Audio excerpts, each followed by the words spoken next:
Jon Jones has stated publicly he wants to fight at the White House. Even last week, he was at the Grammys or some shit like that, and he was on the red carpet speaking about how he's back testing and he's ready to fight at the White House. But Dana seems more stern in not letting him today than I have ever seen him in regards to Jon Jones. I remember when he canceled that fight against Chael, Dana said he'll never headline again.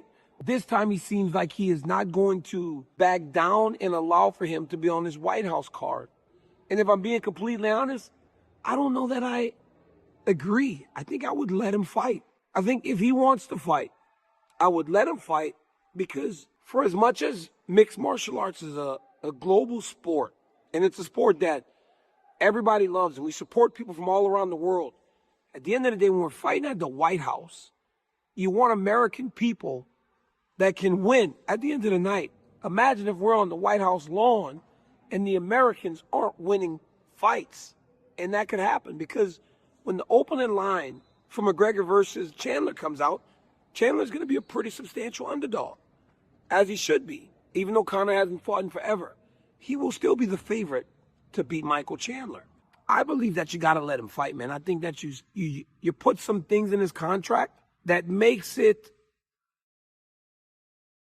very costly to not follow through.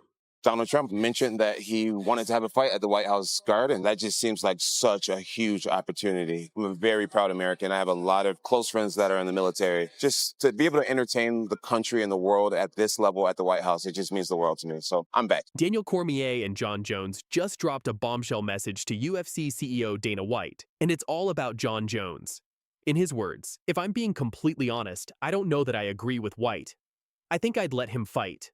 That's right, one of Jon Jones's greatest rivals, a man who spent years feuding with him inside and outside the octagon, is now standing by his side.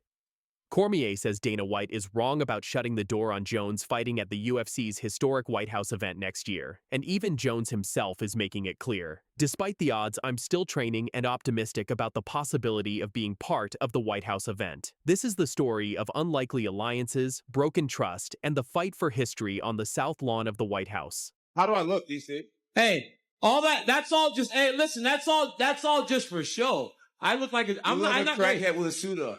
with that. You're like a crackhead with a suit on. I could look like a crackhead with a suit on, but I've never been a crackhead like you know. So you can say I look like one, but I've never been one. I've never been one. Daniel Cormier versus Jon Jones is one of the greatest rivalries in UFC history. They brawled at press conferences, insulted each other on live TV, and battled twice in the cage. Yet now, in 2025, Cormier is putting the rivalry aside for something bigger: America's image on the biggest stage the UFC has ever had. Speaking on his YouTube channel, Cormier said, "If I'm being completely honest, I don't know that I agree with White. I think I'd let him fight. I think if he wants to fight, I'd let him fight, because for as much as mixed martial arts is a global sport, and it's a sport that everybody loves, and we support people from all around the world, at the end of the day, when you're fighting at the White House, you want American people that can win." And if I'm being completely honest, I don't know that I agree. I think I would let him fight. I think if he wants to fight, I would let him fight, because for as much as mixed martial arts is a global sport, and it's a sport that everybody loves, and we support people from all around the world, at the end of the day, when we're fighting at the White House, you want American people that can win. Cormier argued that the UFC needs a strong American presence on the White House card. And right now, he says, Jones is the only American capable of delivering that win. He even pointed out, "We have no American guys in the top 10 of the pound for pound since Jon Jones retired. That's crazy. Come on, boss. It's me asking you to give Jon Jones a chance." We have no American guys in the top 10 pound for pound right now since Jon Jones retired. That's crazy. Come on. Come on, boss. It's me asking you to give Jon Jones a chance. That's crazy. For Cormier, it's not about friendship. It's about national pride. But Dana White doesn't see it that way. For months, the UFC boss has made it clear Jones is too risky. The arrests, failed drug tests, last-minute cancellations. White has seen it all. He even joked that the odds of Jones fighting on the White House card are 1,000,000,000 to 1. At UFC 318, White explained, "I can't risk putting him in big positions, in a big spot, and have something go wrong, especially the White House card." Just wondered at this point, is there anything in the next few months or several months that John could do where you could say, okay, I actually trust him to put him on that card? Let me ask you, what do you think John would do in the next couple of months that would make me trust putting him on the White House card? Well, I would not trust him, but I would like to see him fight Aspinal on that card down the road. So I already said that I don't trust him, and you're asking me what could he do for me to trust him in the next 3 months? You don't trust him. Well, yes, but you talk to him. I don't. Yeah. No, I don't talk to him either. I haven't talked to him at all. Well, there's a greater chance you'll talk to him than I'll talk to him. Yeah. I would not bet on, if I had to make odds, it's 1,000,000,000 to 1 that I put Jon Jones on the White House card. All right, I think that ends the questions on it. Yeah. And White has reason to be cautious. The UFC's only canceled event in history, outside of the pandemic, was because of Jon Jones. With the White House event set to be the most high-profile card ever, White says reliability comes first. Cormier doesn't deny Jones's history, but he thinks there's a way to manage it. His proposal? Put strict safeguards in Jones's contract. "I think you put some things in his contract that make it very costly to not follow through," Cormier suggested. "If you put Jon Jones on the White House card, say something happens in the law, and he has to be pulled from the card, $1 million. Say he just says he doesn't want to fight, $1 million. Say he gets injured, then it should be less, as long as the injury can be proven. But you put these safeguards in place to make sure that he shows up there." I believe that you got to let him fight, man. I think that you put some things in his contract that makes it very costly to not follow through. You understand? So if you put Jon Jones on the White House card, say something happens in the law and he has to be pulled off the card, $1 million. Say he just says he doesn't want to fight, $1 million. Say he doesn't, say he gets injured, then it should be less, as long as the injury can be proven. If the injury is proven, charge him nothing. He's just a normal fighter that got hurt in training camp. But you put these safeguards in place to make sure that he shows up there. Because one, you pick a card with him and Conor McGregor, massive eyes will be on that card. For Cormier, the risk is worth it. Because 1, you make a card with him and Conor McGregor, massive. 2, you put an American guy in the main event who has a real chance to win. That's what people want. But you put these safeguards in place to make sure that he shows up there. Because one, you pick a card with him and Conor McGregor, massive eyes will be on that card. And 2, you put American guy in there in the main event that has a real chance to win the fight. And send everyone home feeling very good. It's why the good guys win at the end of movies. Because they want people to feel good leaving the theater.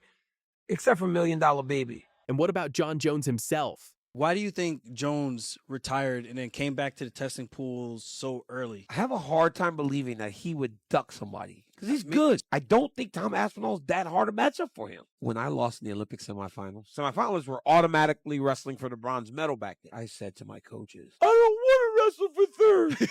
I didn't come here for a bronze medal. I think that wrestling gets much easier when you get heavy. Everything, even MMA. Aljamain Sterling, I'll tell you this. You are a better fighter than I was. Problem is, you're in a harder weight class. Guess whose fault it was? The commission. Luke Rockhold. So I'm like 5 over. And I tell Luke Rockhold, I go, I probably should get about 2 more pounds off before I leave. Luke had a girl lined up. He wants nothing more than to leave the gym. Everybody's like, no, you got to lose more weight. And I look at Luke and he's like, he's fine. Despite Dana White's skepticism, Jones is making it clear that he's preparing as if the White House call will come.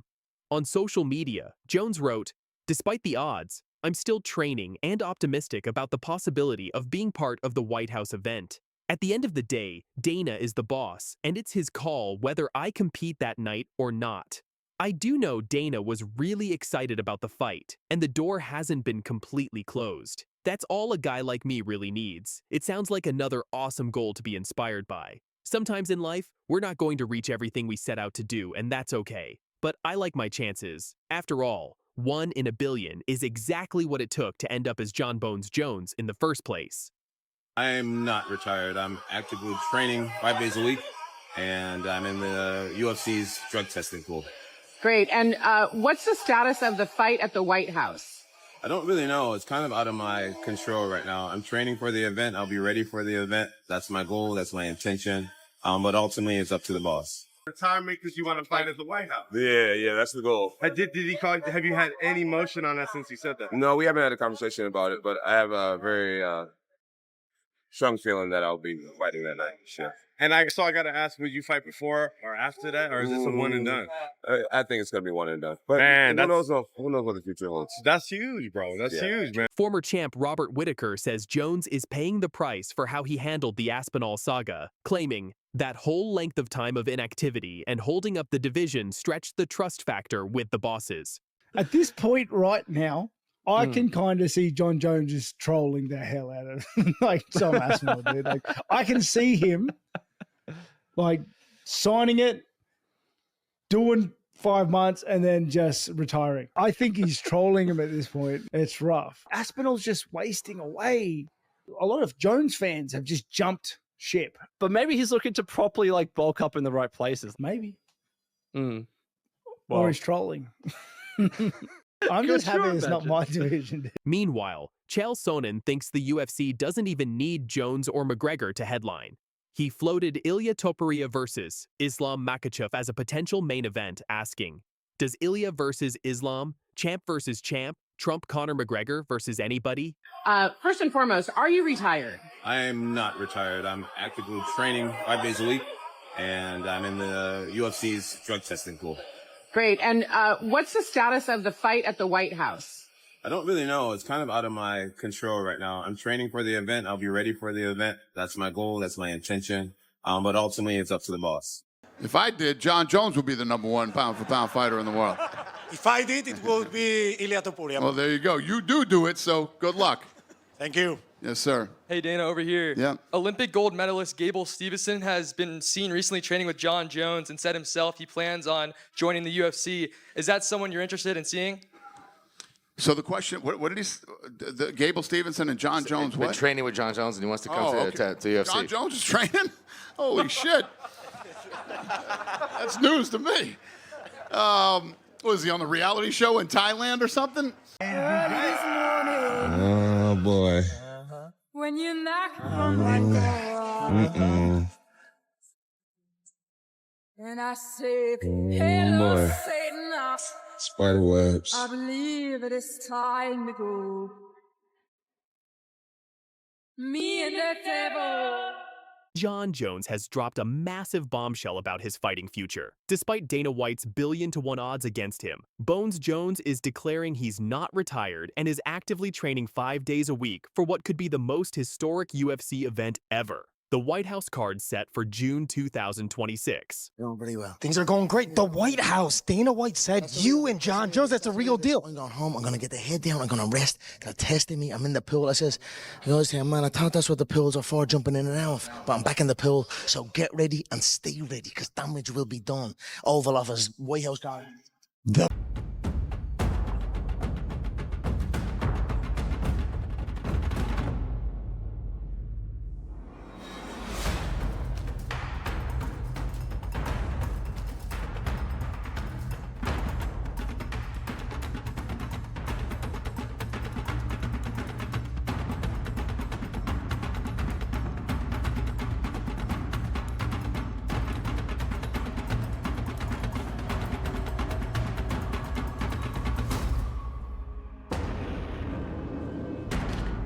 But that's not all. Conor McGregor has also thrown his hat into the ring with a cryptic Twitter post declaring McGregor's return. This raises the burning question. Are we looking at a potential dream card featuring both legendary fighters at the president's residence? Stay tuned as we break down all the explosive details. Let's start with the man who started it all, Jon Jones. Remember, this is the same fighter who announced his retirement just months ago, effectively killing a mega fight with Tom Aspinall that fans had been desperately waiting for. Dana White was not happy about that decision.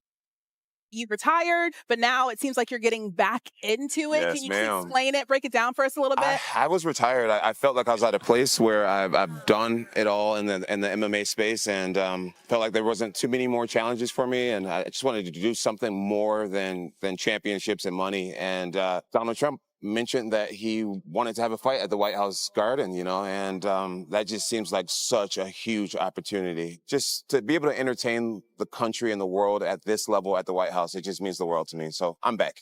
But speaking at the MTV VMAs, Jones made his intentions crystal clear. And I quote, "I am not retired. I'm actively training 5 days a week, and I'm in the UFC's drug testing pool." That's right, folks. Jones has re-entered the USADA testing pool, which means he's serious about this comeback.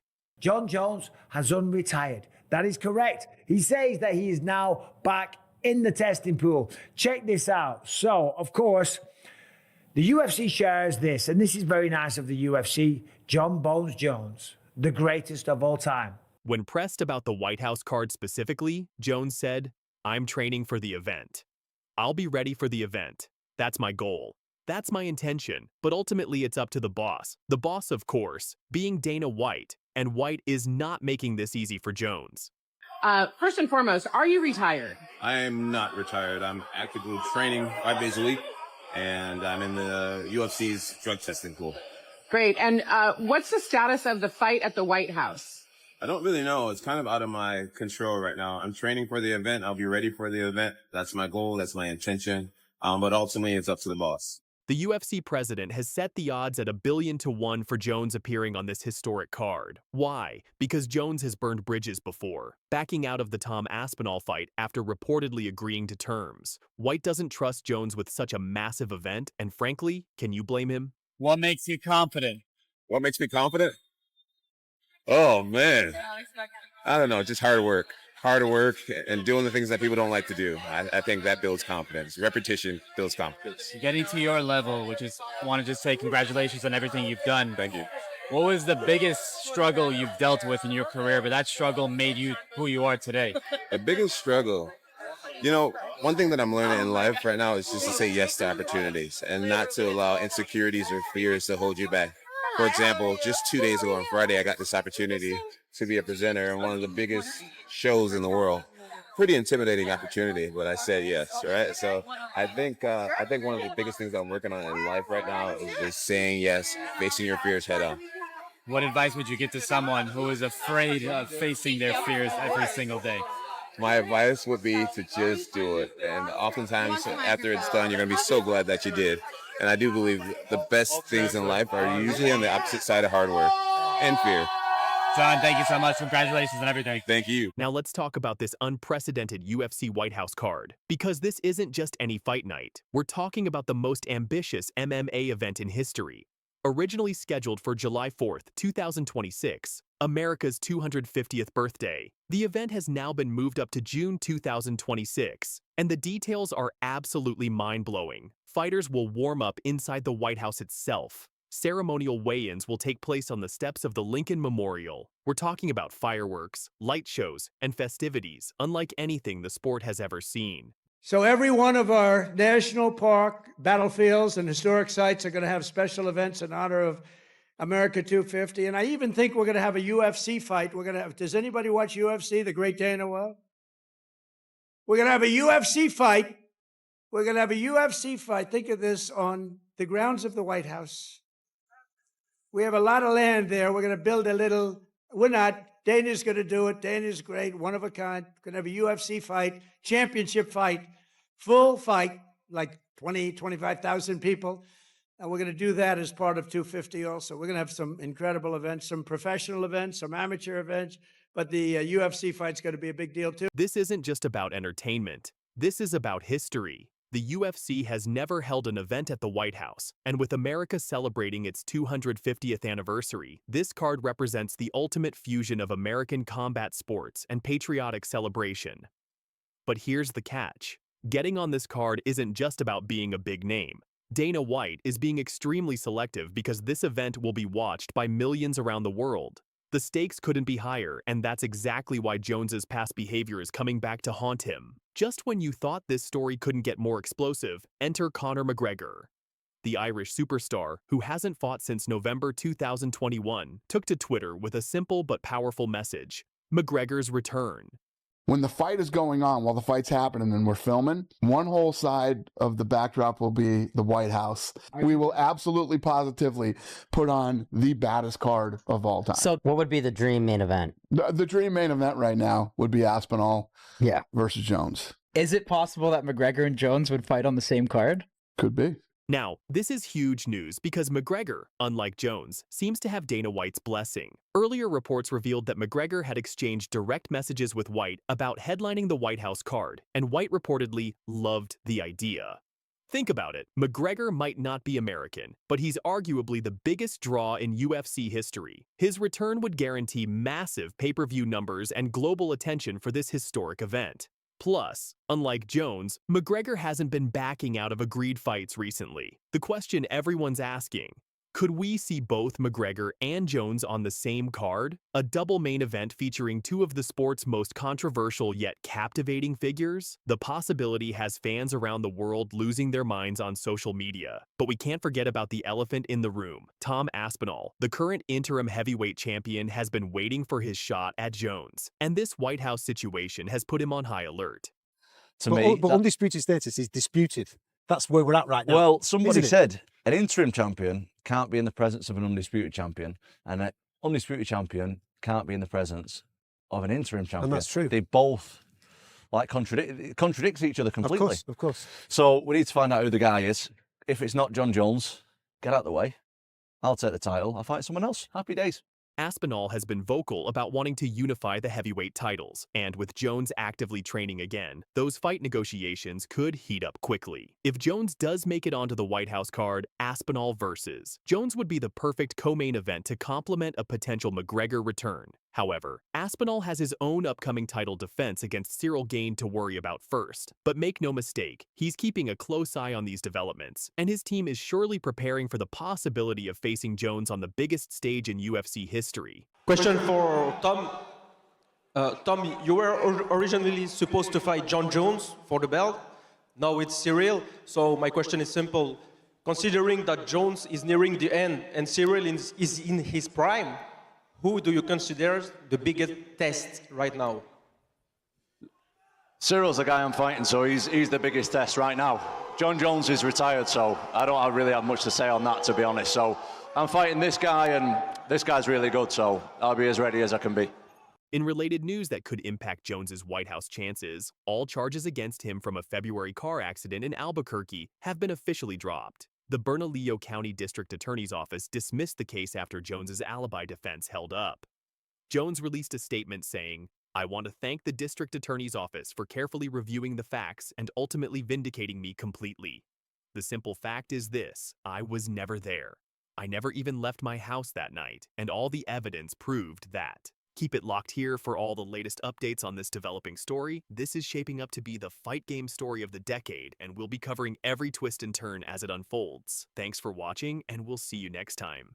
I'd love him to have a very highly paid boxing match.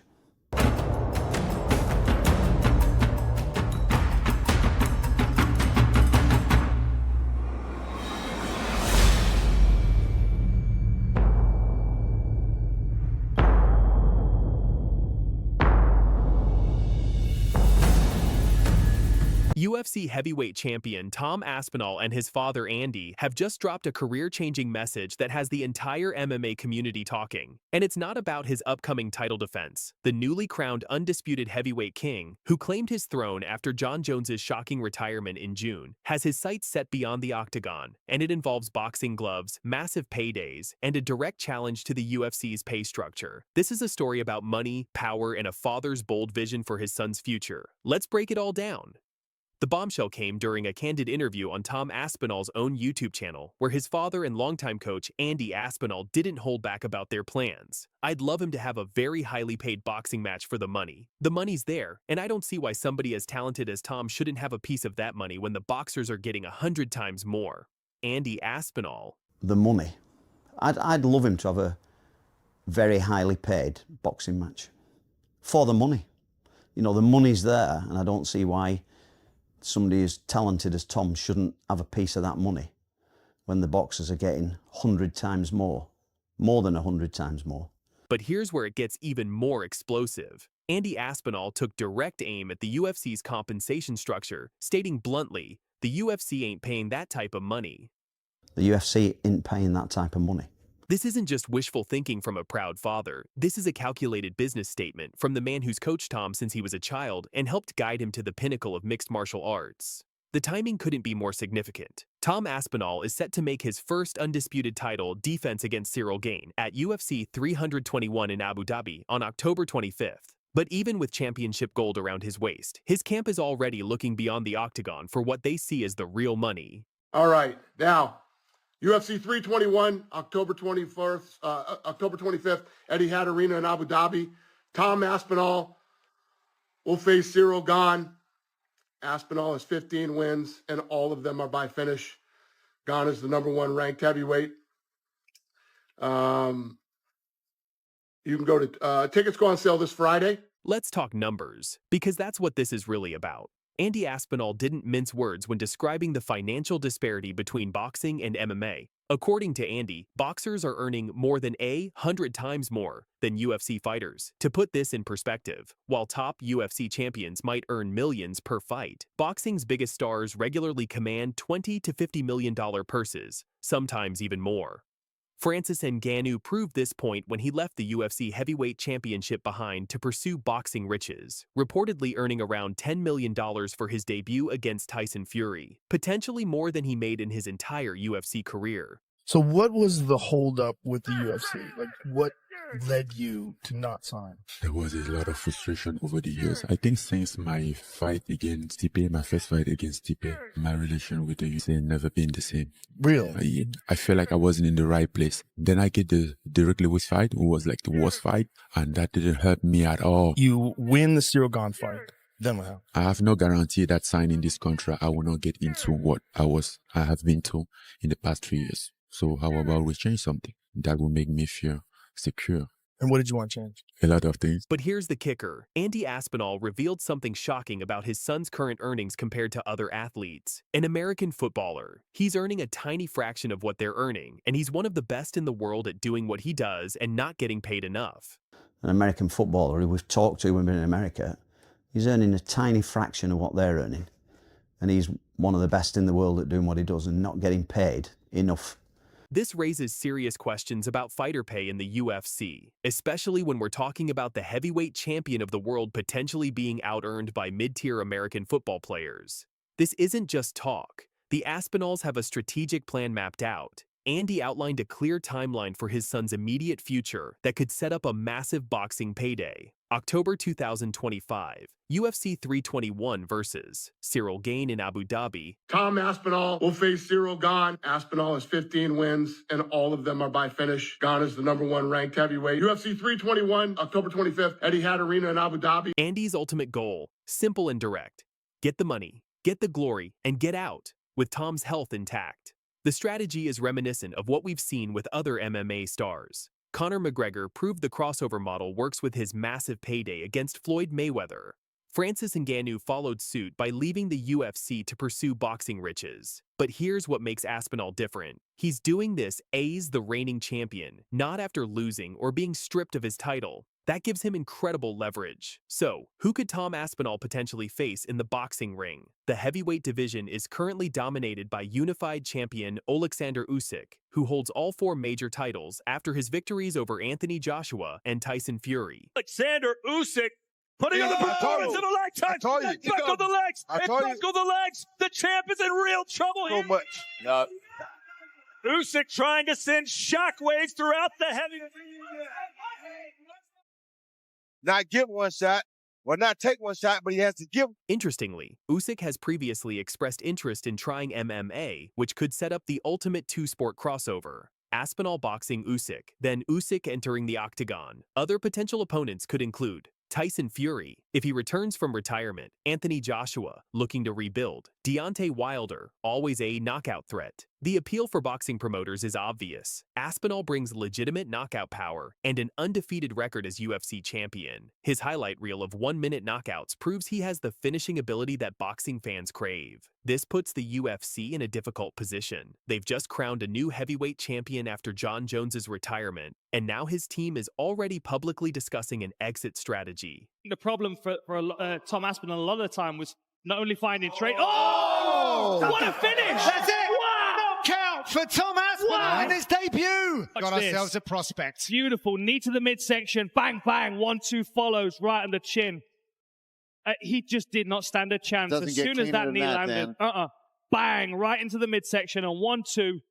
Very nice. And he measured the right hand early as well. Dana White and the UFC brass have historically been resistant to allowing their biggest stars to pursue boxing while under contract. But the Aspinalls aren't asking for permission. They're making a statement about fair compensation. The broader implications are massive for the sport if the reigning heavyweight champion can't be adequately compensated by the world's premier MMA organization. What does that say about the entire fighter pay structure? This could be the catalyst for significant changes in how the UFC approaches compensation for its biggest stars, especially champions who have proven their drawing power. Tom Aspinall's father has thrown down the gauntlet, not just to potential boxing opponents, but to the UFC itself. The message is clear. Pay your champions what they're worth, or risk losing them to boxing's lucrative landscape. With Aspinall set to defend his title in just 7 weeks against Ciryl Gane, all eyes will be on Abu Dhabi.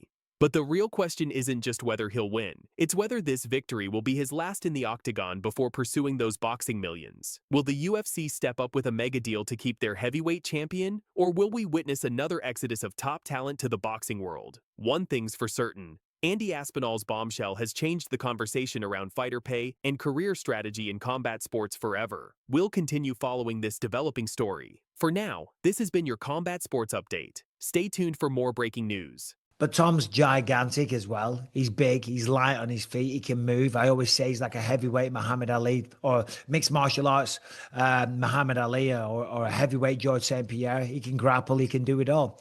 And we saw what happened against with Ciryl Gane against Jon Jones. So more than likely, I mean, I heavily lean towards Tom Aspinall in this fight. But it's mixed martial arts. If Ciryl can stop the takedowns, then this gets very interesting.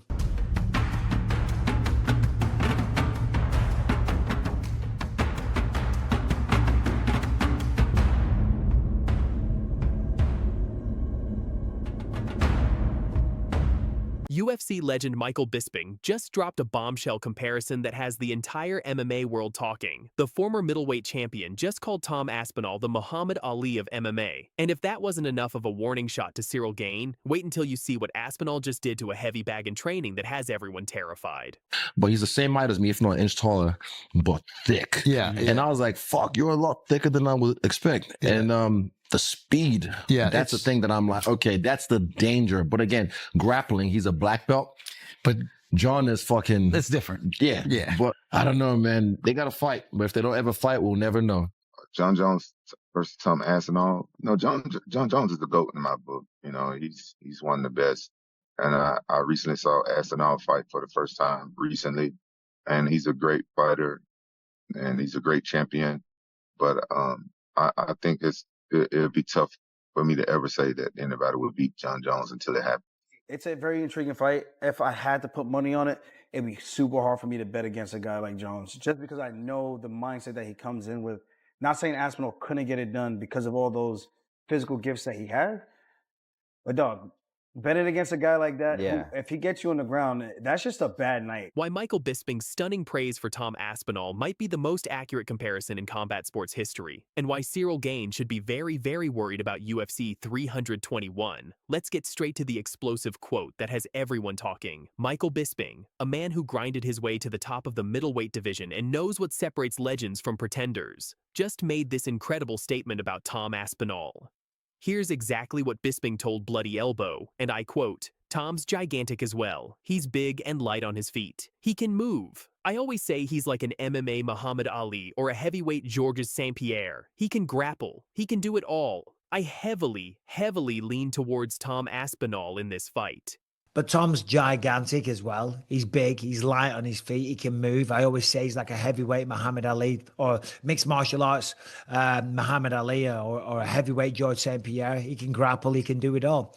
And we saw what happened against with Cyril Gane against Jon Jones. So more than likely, I mean, I heavily lean towards Tom Aspinall in this fight, but it's mixed martial arts. If Cyril can stop the takedowns, then this gets very interesting. Now, when a UFC legend compares someone to Muhammad Ali, you listen. This isn't just about footwork. Ali revolutionized boxing by moving like a dancer while hitting like a truck. Aspinall is doing the exact same thing in MMA. We're talking about a 6-foot 5-inch heavyweight who moves like he's fighting at middleweight. The Ali comparison goes deeper than just movement, though. Both fighters possess that rare combination of physical gifts and mental sharpness. Ali could outthink opponents just as easily as he could outbox them. Aspinall shows similar fight IQ, reading opponents and striking at the perfect moment.